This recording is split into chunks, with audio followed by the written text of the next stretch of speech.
Archive March 17, 2017. In Sir Alex Ferguson's last ever programme notes as Manchester United manager, he wrote, "It was important to me to leave an organisation in the strongest possible shape, and I believe I have done so.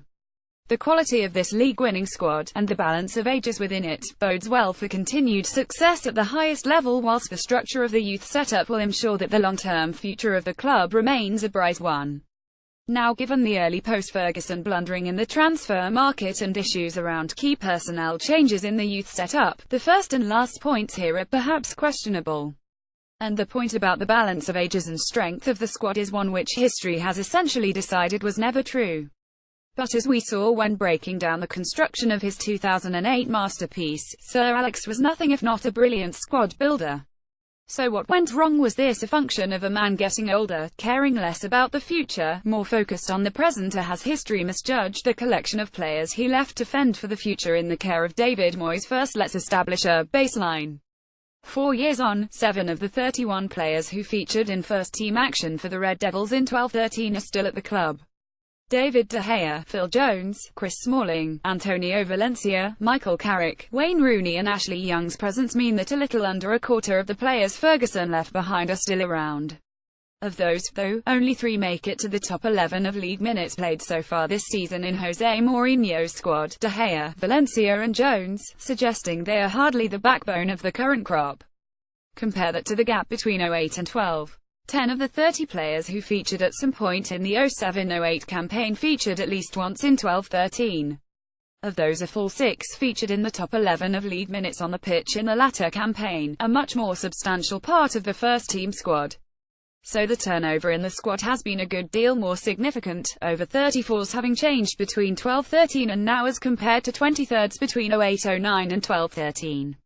And the turnover of the first team has been even more substantial.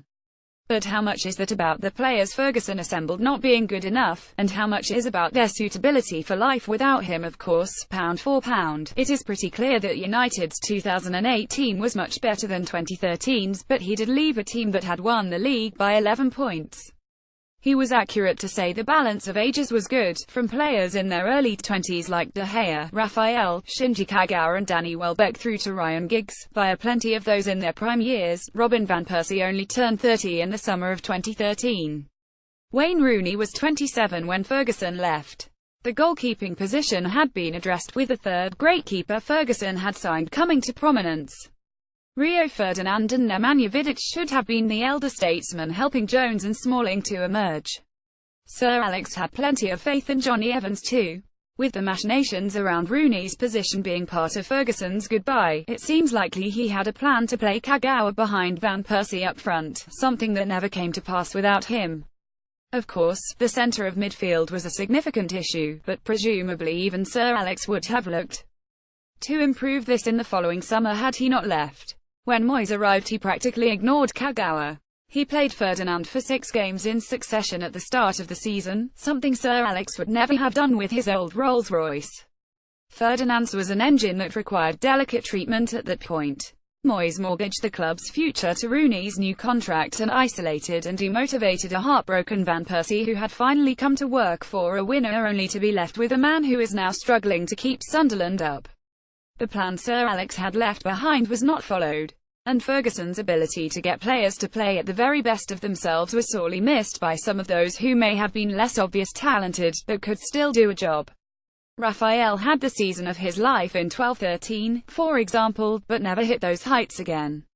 The 12-13 squad, and the job Sir Alex did to assemble them, has been undervalued by history. If he had stayed a couple of years longer, it is quite possible that his fourth great team would have emerged out of the structure he had begun to assemble.